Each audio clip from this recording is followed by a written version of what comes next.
ये बनाने वाला ये है, दुनिया को इंट्रोड्यूस करवाने वाला मुझे मुन्ना है।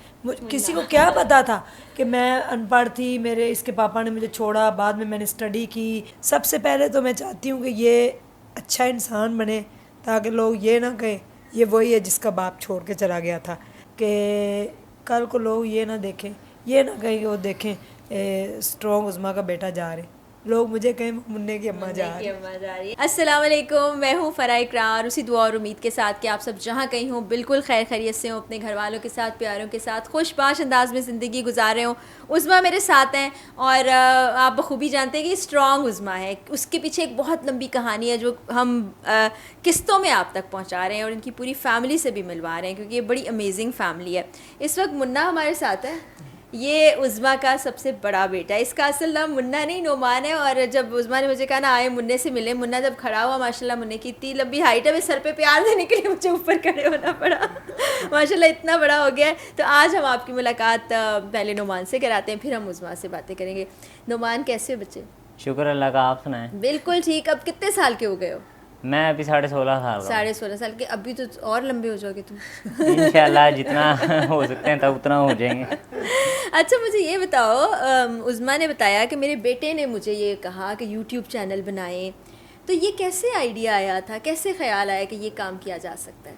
असल में शुरू से ही कंप्यूटर का शौक़ था और मेरा पैशन भी है कि मैं कंप्यूटर सीखूं और इसके रिलेटेड जितने भी फील्ड्स हैं उनके बारे में जानूं। तो उस वक्त मैं ज़्यादातर यूट्यूब वगैरह पे देखता था लोगों को, जो लोग वीडियोस बनाते हैं।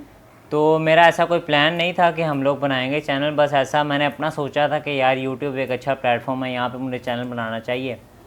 तो हुआ यह था कि एक दिन मैं स्कूल से वापस आया तो मेरी मदर जो थी ना वो सुसाइड करने लगी थी मेरी आंखों के सामने। तो बस जैसे मैं गेट से एंटर हुआ, सामने हमारा वो इलेक्ट्रिसिटी का स्विच बोर्ड है, तो उसमें हाथ देने लगी थी। मैंने इनको उसी वक्त रोक लिया। मैं इनको फटाफट अंदर लेके गया, वहाँ पे सारे लोग आए, इनको हमने रोका। फिर मैंने इनको समझाया कि देखें यूट्यूब एक ऐसा प्लेटफॉर्म है जहाँ पे आपकी इतनी इंस्पायरिंग स्टोरी अगर आप वहाँ पे शेयर करेंगी तो हो सकता है कल को इससे पैसे आएँ। हालांकि मुझे भी नहीं पता था कैसे आएंगे, बस इतना पता था कि यहाँ पे एक बार काम शुरू करेंगे तो कुछ ना कुछ हो जाएगा। बस फिर मैंने इनकी वीडियोस आहिस्ता आहिस्ता डालनी शुरू करी। वो हमारे पास एक ही मोबाइल था, उसी पे मैंने बनानी, एडिट करनी। अच्छा खुद बनाते थे, खुद एडिट करते थे? जी खुद ही, टैलेंटेड बच्चा माशाल्लाह। खुद ही एडिट करनी, खुद ही थंबनेल हर चीज़ लगा के तो उसे अपलोड करना। हाँ जी, हर चीज़ खुद ही करता था। क्या बात। तो तकरीबन कोई 8-9 माह बाद ना वो चैनल मोनेटाइज हो गया हमारा। वो काफ़ी ज़्यादा उसके ऊपर स्ट्रगल की थी हमने। वीडियोस हमने लाजमी हर रोज़ डालनी, कभी हो जाए एक छोड़ दे, वरना हम लोग रोज़ ही डालते थे। तो इस तरह करते करते चैनल का आगाज़ हमने इसी तरह किया। और कितने साल पहले किया था? ये हमने किया था 2.5 साल हो गए। और तब तो ये और छोटा था, 14-13। ये 13.5 साल का था। माशाल्लाह, तो बड़ा ज़बरदस्त। तो उज़मा आपने जो स्ट्रगल की वो आपके बेटे ने भी साथ साथ देखा सब कुछ? जी छोटा सा था ये 2 साल का था जब मैंने मैट्रिक किया है। अच्छा जी। तो ये आप बताती थी पार्क्स में गोद में जी ये जब इसके पापा छोड़ के गए उस वक्त 1 साल 3 माह का था। और फिर ये 2 साल का हुआ तो मैंने मैट्रिक के पेपर्स दिए। और मैट्रिक जो था वो मैंने बताया जैसे कि मैट्रिक और इंटर बीकॉम पार्ट 1, ये तीनों मैंने जो साल है ना ये अपने पार्क में गुजारे हैं। ये मेरे साथ ही जाता था पार्क में, मैं इसको स्लैंटी वगैरह देती थी, ये खेलता रहता था, कभी रोना कभी पीटना। कभी मैं इसको घर छोड़ जाती थी, मेरी छोटी बहन बड़ी अच्छी वो इनको संभाल लेती, कभी मेरे साथ जाता।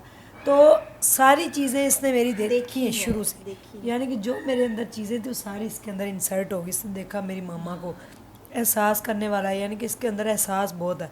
किसी का भी कोई मसला हो ना फ़ौरन इसके दिल में आ जाता कि नहीं इस तरह नहीं होना चाहिए। तो शुरू से इसने बड़ी महरूमियाँ बड़ी चीज़ें देखी। ये जब स्कूल इसको मैंने एडमिशन करवाया तो ये उस वक्त पूरे 4 साल का था जब मैंने इसका स्कूल में एडमिशन करवाया। तो इसके बाद वो प्ले ग्रुप में आपको पता है कलर्स में जाते हैं बच्चे, यूनिफॉर्म नहीं होता। तो मेरे पास 2 शर्टें थी और 1 निक्कर होती थी। तो उसको मैं रोज़ाना धोती थी और रोज़ाना उस निक्कर को धो के इस्त्री करके इसको पहनाती थी। शर्टें 2 थी, एक दिन एक शर्ट और दूसरे दिन निक्कर एक ही थी। तो जूते भी बस इसके पास एक ही थे, वो जाता होता था। तो बस इस तरह फिर करते करते उसने वो अब अपनी 16.5 साल का लेकिन 25 साल की उसकी सोच है। नहीं, बड़ा माशाल्लाह प्यारा बच्चा है। अच्छा नोमान बेटा, ये सारी अम्मा का सफ़र देखा साथ साथ कि मेरी माँ इतनी स्ट्रगल कर रही हैं, और फिर ज़हन में इसीलिए सोचते थे कि ये चीज़ अच्छी है, अम्मा को ये मशवरे दे दूँ, और एक छोटे से बच्चे ने इस उम्र में ये सब देख लिया, तो बता तो नहीं सकते होगे कैसे महसूस करते थे माँ का असल साथ? में ये था कि तब ना समझ लें डाउनफॉल ही था एक हिसाब का।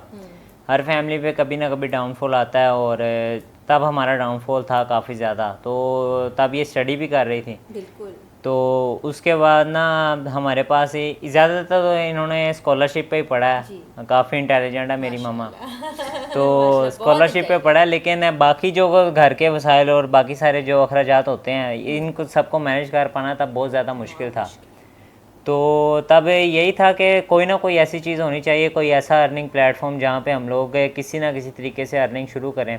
फिर जब मैंने देखा कि ये काफ़ी ज़्यादा बीमार भी हैं, तो तब हमारा मेन जो था पॉइंट वो यही था कि एक बार जब चैनल ये बनाएंगी, वो स्टार्ट करेंगी, अगर इसके कभी इनकम आई तो हमने तब कहा था कि हम इसमें से ना 50 से 60% जो है वो वुमेन एम्पावरमेंट पे खर्च कर देंगे। तो अब तो माशाल्लाह वो काफ़ी ज़्यादा अच्छा चल रहा है, तो अब तो हम 100% ही खर्च करते हैं। बताया सारा ही चला जाता है उधर। तो अब ये जो इंटेलिजेंस है और मेहनत है, ये आपने अपनी अम्मी से ली, अम्मी से सीखी? बस अम्मी से इतना सीखा है कि किसी भी चीज़ को अगर आप लगन से करते हैं, हार्ड वर्क उसके अंदर करते हैं, शॉर्टकट नहीं ढूंढते, तो वो उस चीज़ में आप लाजमी कामयाब होते हैं। अगर मैं देखता हूँ कि मैंने सिर्फ़ और सिर्फ एक चैनल बना के दिया था, अगर उसके ऊपर मेहनत देखी जाए तो इन्होंने भी उतनी की है, मैंने भी उतनी की है। हम लोगों ने कोई शॉर्टकट नहीं देखा कि किस तरह सब्सक्राइबर लें, किसको कहीं सब्सक्राइब करो। हम लोगों ने जैसे जेन्युइन हुए हैं वैसे ही किए हैं, और बाकी जब अल्लाह पाक ने लिखा हुआ था मोनेटाइज होगा, उस वक्त हो गया। बिल्कुल हो गया। और उज़मा, आपके बच्चे ने भी आपका छोटी सी उम्र से साथ दिया, इतना माशाल्लाह प्यारा बच्चा। आप क्या सोचती हैं इसके लिए कि आगे ज़िंदगी में क्या करें, क्या बने? मैंने इस पे जोड़ा हुआ है। पहले मेरा दिल था कि ये ना, मैं इसको बनाना चाहती थी कि ये डॉक्टर मेरा बच्चा होना चाहिए। फिर मैंने कहा नहीं, डॉक्टर बड़े सेंसिटिव होते हैं, पता नहीं क्या हो जाए। नहीं, मैंने नहीं, मेरा ये था कि मैं बीमार हूँ, मेरा बच्चा डॉक्टर बने। फिर मैंने कहा नहीं, इसको आर्मी में जाना चाहिए। लेकिन उसका इंटरेस्ट जो है, उसने कहा मेरी मामा जो कहेगी मैं वही बन जाऊँगा।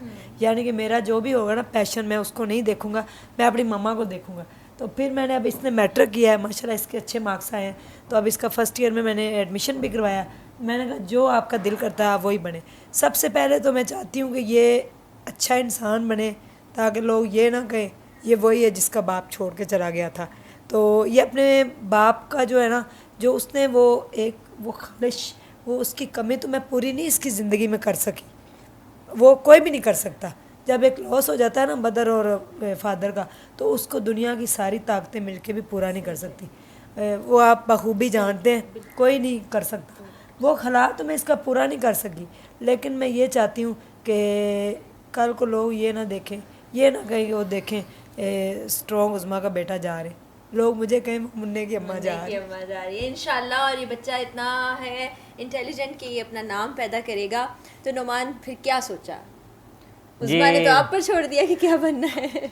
आगे मेरा एम यही है कि मैं किसी पे डिपेंड ना करूं, इंडिपेंडेंट बनना चाहता हूं। और यही है कि जिस तरह मामा ने स्ट्रगल किया, तो इसी तरह स्ट्रगल मैं भी करूंगा, जो भी आगे करूंगा। और बस यही है कि मैं इंडिपेंडेंट होऊंगा, आगे किसी पे डिपेंड नहीं करना चाहता। कुछ सोचा है किस फील्ड में जाना है, क्या प्रोफेशन बनाना है या कोई बिजनेस करना है? क्या टेक्नोलॉजी मेरी फील्ड है, तो आगे मैं चाहता हूँ कि जिस तरह मैंने सीखा है, तो मैंने आप लोग नहीं बता सकता आज तक मैंने जो भी चीज़ें सीखी हैं टेक्नोलॉजी के रिलेटेड, वो बहुत मुश्किल से सीखी हैं। मुझे किसी ने नहीं सिखाया, ना ही मैंने यूट्यूब पे भी वो ही बेसिक वगैरह पढ़ा है। जितना भी मैंने काम अब तक सीखा है, खुद ही सीखा है। मेरा ये मानना है, जब तक आप किसी चीज़ को खुद ट्राई नहीं करते, अगर आप उसको देख दे के थक जाएँ तो उसका फ़ायदा कोई नहीं है। वो आपका नॉलेज एक से आपका ज़ाया हो रहा है, उस नॉलेज को इम्प्लीमेंट करना काफ़ी लाजमी है। तो मैंने यही बस चाहता हूँ कि जब एक बार मैं इंडिपेंडेंट हो जाऊँगा अपनी टेक की फील्ड में, तो आगे जाके एक ऐसा इंस्टीट्यूशन हो जहाँ पे मेरे जैसे बच्चे जो टेक्नोलॉजी सीखना चाहते हैं, तो वो भी वहाँ पे आके सीखा करें। माशाल्लाह। वो कहते हैं ना कि अगर बेटी को पहचानना हो तो उसकी माँ से मिलने, और यहाँ पर हिसाब ये है कि अगर बेटे को पहचाने तो उसकी अम्मा से मिलने। माँ की तरह एहसास रखने वाला बच्चा है, इंटेलिजेंट है, किसी के लिए कुछ करना चाहता है, बड़ी बात है। उस्मा, आपको बच्चे को देख के भी फ़ख्र महसूस होता होगा कि माशाल्लाह ये बच्चा छोटा सा आपके साथ साथ रहा और आज कैसे आपका मैंने अपनी जो भी ज़िंदगी गुजारी है ना, तो मेरी शादी को 17 साल हो गए। ये 16 साल, साढ़े 17 साल और ये 16.5 साल के हो गए। तो 17.5 साल ज़िंदगी में 7 साल हम दोनों ने अकेले गुजारे हैं, फिर मेरा दोबारा निकाह हुआ था। और मैंने आज तक जितनी भी ज़िंदगी जी है ना, वो इसको देख के जी है। मैंने यही कहा है, बस एक इंशाल्लाह कल, अगला दिन मैंने ये देखा, मैंने कहा मेरा बच्चा है ना, मैंने अपनी सारी ख्वाहिशात, अपनी जवानी, अपनी सारी ज़िंदगी की जो भी चीज़ें थी वो सारी एक साइड पे रखी और मैंने बच्चे के नाम अपनी ज़िंदगी लगा दी। मुझे कोई ज़्यादा एक्सपेक्टेशन नहीं है इससे कि मेरा बच्चा मेरे लिए ये करेगा, मैं उम्मीदें लगा लूँ, वो उम्मीदें टूटे तो फिर मैं बाद में रहूँ। नहीं, मैं ये चाहती हूँ कि कल को ये अपने पाँव पे खड़ा हो जाए, किसी कोई मोहताजी ना इसको हो, इस अपने लिए जो भी ये करना चाहता है, यानी कि ये ना देखे मेरी मामा स्ट्रॉन्ग उसमें। हालांकि मुझे बनाने वाला ये है, दुनिया को इंट्रोड्यूस करवाने वाला मुझे मुन्ना है। किसी को क्या पता था कि मैं अनपढ़ थी, मेरे इसके पापा ने मुझे छोड़ा, बाद में मैंने स्टडी की, बाद में मेरे दोबारा निकाह हुआ, उसको पैरालाइज, ये बातें किसी को नहीं पता थी। मैं स्टडी कर रही हूँ, मैंने एमफिल किया, मैट्रिक भी नहीं थी, मैट्रिक से एमफिल का सफ़र बड़ा मुश्किल था। तो वो सारी बातें जो है ना, वो इसको पता थी। इसने मुझे फिर जब मैं सुसाइड करने लगी, वो भी किस वजह से, ये आर्थराइटिस की वजह से, दर्द बड़ी होती, तो इसने कहा मामा, इसका विजन था, मामा आप जो है ना वुमेन एम्पावरमेंट के ऊपर हम काम करेंगे, उससे इनकम आएगी यूट्यूब से, क्योंकि इसने माँ को वो सब उससे गुजरते हुए देखा, छोटे से बच्चे ने। उससे इनकम आएगी, वो हम स्पेंड करेंगे, आपके लिए कोई दुआ करेगा, आप तंदुरुस्त हो जाएंगे, मेरी बात आप माने। ये इसका विजन था और इसको देख के मैं जी हूँ। सबसे ज़्यादा मेरे अब्बू इसको देख के जिए हैं। मेरे अब्बू ने यानी कि जो ज़िंदगी गुजारी ना, वो इसको देख देख के, ये मुन्ना हो जाएगा, मुन्ना हो जाएगा, मुन्ना हो जाएगा। मुन्ना आज माशाल्लाह से 17 साल के होने जा रहे हैं नुमान साहब। तो अल्लाह इसकी ज़िंदगी करे, अल्लाह इसको सेहत तंदुरुस्ती दे। मैं कहती हूँ कुल जहान के बच्चे जो अपने माँ बाप के लिए ठंडक बने, अल्लाह पाक उनके बच्चों की ज़िंदगी दराज करे और उनकी तरफ से उनको खुशियाँ, किसी के पाँव का सदका मेरा बेटा भी नेक हो। बस ये सबसे पहले अच्छा इंसान हो, उसके बाद अच्छा नेक इंसान बने, लोगों का एहसास करने वाला। बाकी इसने डॉक्टर, इंजीनियर में, आर्मी में जाना है, टेक्नोलॉजी का कोई इसने फील्ड चूज़ की है, जो भी वो इसको पता है, लेकिन सबसे पहले इसको अच्छा इंसान होना चाहिए। इसकी तरफ से मुझे कोई शर्मिंदगी ना हो कभी, क्योंकि इसके वालिद ने शर्मिंदा किया था मुझे लोगों के सामने, ख़ानदान में, रिलेटिव्स में, सोसाइटी में, कहना बंदा से अंज कर गए। तो मैं नहीं चाहती मेरे बच्चे की वजह से मुझे कभी ज़िंदगी में शर्मिंदगी हो। माशाल्लाह इतना होनहार बच्चा है, इंशाल्लाह ये आपके लिए फ़ख्र ही बनेगा। अच्छा, एक आखिरी बात पूछना चाहती हूँ, माशाल्लाह 17 साल के नुमान ने हो जाना है। नुमान कब होती है बर्थडे? नवंबर में। नवंबर में? अच्छा, यानी कुछ ज़्यादा दूर नहीं है। 3 माह रह गए तकरीबन। तो आपने सोचा है कोई नुमान की शादी के बारे में? नहीं, अभी तो ये छोटा सा है, मैं नहीं चाहती मैं अपनी तरह 18-19 साल में इसकी शादी करके इसको मुसीबतों में डाल दूँ। मैं 19 और 20 के दरमियान थी, तो जब मेरी शादी हुई और 22 साल में समझ लें मैं बेवा भी हो गई थी। बेवा जैसी ज़िंदगी होती है जो मैंने गुजारी। तो मैं चाहती हूँ इसकी शादी हो जब ये 27 से 28 साल, यानी अभी 10 साल हैं। 10 साल है। तो नुमान, आपका इस बारे में क्या ख्याल है? अपनी पसंद से करनी है या अब इसमें अम्मा की पसंद शामिल होनी चाहिए? नहीं, जो अम्मा को पसंद है, जो अम्मा कहेंगी वैसा कर लेंगे। बच्चे को भी थोड़ी सी शर्म आ रही है। चले जी, अल्लाह ताला आपके लिए आसानियाँ पैदा करे। कोई मैसेज बेटा देना चाहोगे? माशाल्लाह बड़ा अच्छा लगे मुझे तो। नुमान, मुन्ना इसका नाम है दरअसल, हम आप लोग के सामने नुमान कह रहे हैं। कुछ बेटा कहना चाहोगे?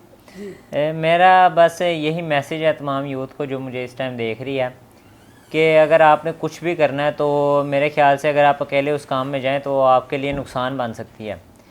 इसके अंदर पेरेंट्स का कन्विंस करना, पेरेंट्स को मनाना कि मैं ये फील्ड में आगे जाऊंगा, वो आपके लिए बेहतर है। ये ना हो कि अगर आपके पेरेंट्स आपको कह रहे हैं आप डॉक्टर बन जाओ, अगर आप टेक्नोलॉजी में एक्सपर्ट हैं, तो वो चीज़ अल्टीमेटली आपका भी नुकसान हो गया और आपके पेरेंट्स भी बाद में पछताएँगे। तो उसका यही हल है कि यही सोल्यूशन है, आप अपने पेरेंट्स को कन्विंस करें कि आप इस चीज़ के अंदर एक्सपर्ट हैं और आगे वही काम करें, और जो काम कर रहे हैं आप वो लगन से करें, हार्डवर्क से करें, तो इंशाल्लाह आप भी सक्सेसफुल होंगे। इंशाल्लाह। चैनल है आपका, पूछ लें। हाँ, अच्छा, ये अभी रिसेंटली आपने देखा था कि उज़मा का चैनल हैक कर लिया किसी ने, यूट्यूब का ना, तो वो मुन्ने ने, नोमान ने ही उसको वापस रिट्रीव किया। तो नोमान, वो कैसे हैक हो जाता है, बल्कि बताएं लोगों को कि कैसे वो सिक्योर कर सके चैनल को, फिर वापस कैसे लिया चैनल को? असल में वो इशू ये था कि मैंने सर्चिंग तो बहुत ज़्यादा की हुई है, हर चीज़ पता थी कि हैक वगैरह होता है ये वो, लेकिन मुझे ये नहीं पता था कि जब हैक होता है तो खाली चैनल नहीं, आप जिस चीज़ के अंदर अपना चैनल रखा हुआ वो पूरा सिस्टम हैक हो सकता है। जी, यानी अगर फ़ोन में है तो फ़ोन भी आपका? वो पूरा फ़ोन हैक हो सकता है। तो हमारा जो हुआ था वो पूरा का पूरा सिस्टम हैक हो गया था।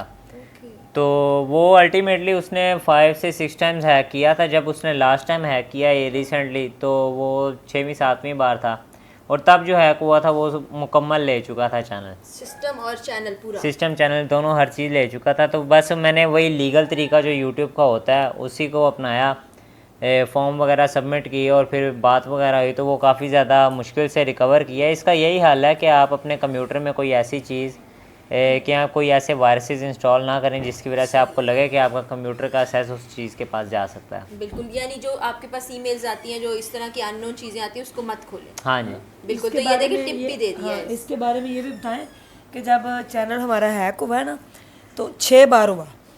हम FIA के ऑफिस भी गए, मैंने जाके उनको अलर्ट किया मेरा चैनल हैक हो रहा है, कोई मेरे पीछे पड़ा।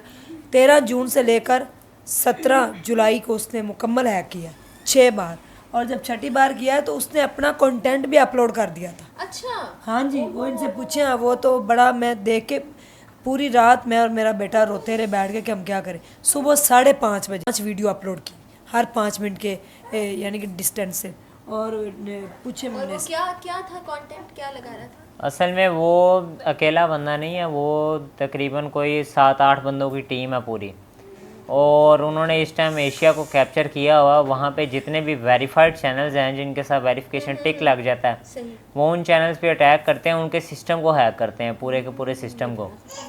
उन सिस्टम को हैक करके जिस सॉफ्टवेयर को, जो आपको पता है आजकल लोग क्रैक सॉफ्टवेयर ज़्यादा इस्तेमाल करते हैं, तो जो क्रैक सॉफ्टवेयर आपने डाउनलोड किया हुआ वो उसके ज़रिए आपकी सिस्टम को असेस करते हैं, और उसके बाद अपने आपका जब चैनल हैक होता है तो वो अपना कंटेंट उस पर डालते हैं, 5 से 10 वीडियोस। वो वीडियोस उनकी वेबसाइट के बारे में होती हैं।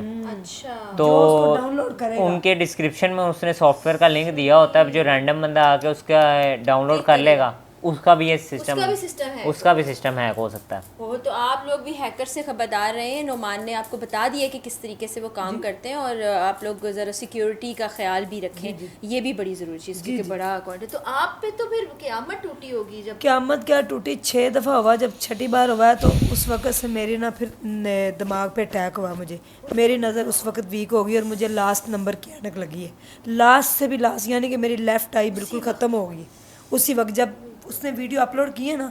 वो मैंने इतना स्ट्रेस लिया, मैंने कहा अब तो कुछ भी नहीं हो सकता। तो मुन्ना ने भी कहा था मम्मा अब नहीं कुछ हो सकता, उसने भी, हारिस भाई को भी इस बात का पता है। सुबह 5:30 बजे उसने 5 वीडियोस अपलोड की और उसके ऊपर व्यूज़ भी जा रहे हैं, उनकी वेबसाइट की थी। तो इतना मैंने स्ट्रेस दिया कि मेरी लेफ़्ट आई ख़त्म हो गई, और अब मुझे ग्लासेस लगे हैं, लेकिन वो डॉक्टरों ने कहा कि ये सिर्फ एक फॉर्मेलिटी है, ये आपकी नज़र कभी वापस नहीं आ सकती। No lens, no operate, no glasses, कोई चीज़ भी नहीं। तो स्ट्रेस भी इतना नहीं लेना चाहिए, लेकिन मेरा स्ट्रेस इसलिए था, मैं इससे परेशान थी कि इतनी सारी फैमिलीज़ मेरे साथ जुड़ी हुई हैं, मैं क्या जवाब दूंगी। अब जो अनपढ़ लोग हैं, जो बेचारे जिनके राशन हैं, जिनके मामलात, वो तो इस चीज़ को नहीं समझेंगे, वो कहेंगे शायद ये जानबूझ के हमें पैसे नहीं दे रहे। तो हैकर वो उसने पूरे एशिया को टारगेट किया, 150 चैनल उसने हैक किए जी। और हैकरों से बचना चाहिए, कोई भी आपको ईमेल, कोई सॉफ्टवेयर कोई ऐसा आए तो उसको रिप्लाई मत करें कभी भी। और ये नहीं आप कहेंगे कि आपने 2 स्टेप वेरिफिकेशन लगा रखी तो आप बच जाएंगे, नहीं, वो आपका पूरा सिस्टम हैक करते हैं। तो कोई भी डाउनलोड ना करें अपने मोबाइल या कंप्यूटर के अंदर सॉफ्टवेयर। अब उसने मेरा मोबाइल भी हैक कर लिया था। अब देखें, बेडरूम में आप जैसे मर्जी बैठे होते हैं, दुपट्टा भी नहीं लिया होता, मैं बाया पहन के बाहर निकलती, पता नहीं क्या क्या वो वीडियो अपलोड कर देता।